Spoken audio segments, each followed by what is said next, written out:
আসসালামু আলাইকুম। আশা করি সবাই ভালো আছেন। আলহামদুলিল্লাহ আমরা অনেক ভালো আছি। আজকে আপনাদেরকে দেখাবো ভাত ভাজবো। ঠিক আছে, ভাত আমি শুকিয়ে নিছি। আপনারা পান্তা ভাত ফেলে না দিয়ে শুকিয়ে নেবেন। আমি এক রোদ দিছি, এখানে এক রোদে শুকিয়ে গেছে। এখন ভাতগুলো দেখেন আমি ভাজবো। ঠিক আছে, তো আমি দিয়ে দিচ্ছি।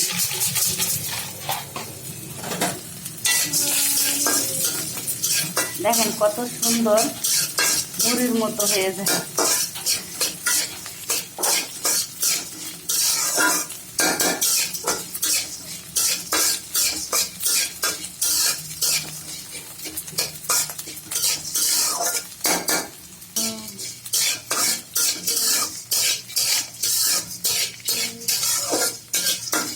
হয়ে গেছে, এখন আমি উঠে নেব।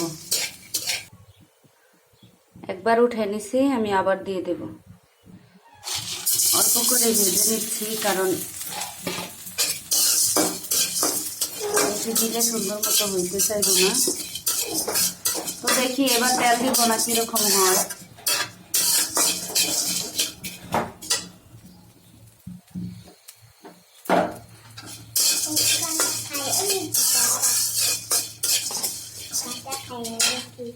ওইটা খাই না, এটা খাবো।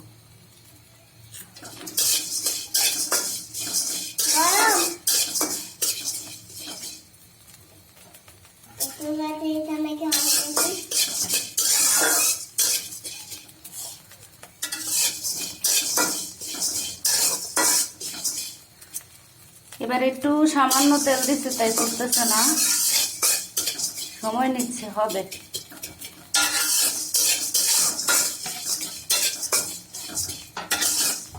তো আমি ভাতগুলো যখন রোদে দিয়েছিলাম, ভাতে আমি লবণ মাখায় রোদে দিয়েছিলাম ভাতগুলোকে।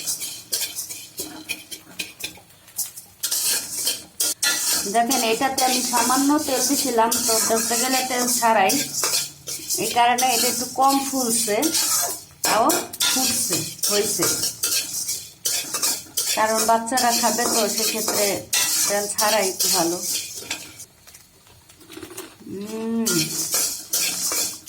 তবে খেতে অনেক টেস্টি, একবারে সিরিজ পিঠার মতোই লাগে খেতে। তো আপনারা ট্রাই করবেন। ভিডিওটা ভালো লাগলে কমেন্টে জানাবেন। ঠিক আছে, এগুলো ভাজা শেষ আমার। আল্লাহ হাফেজ।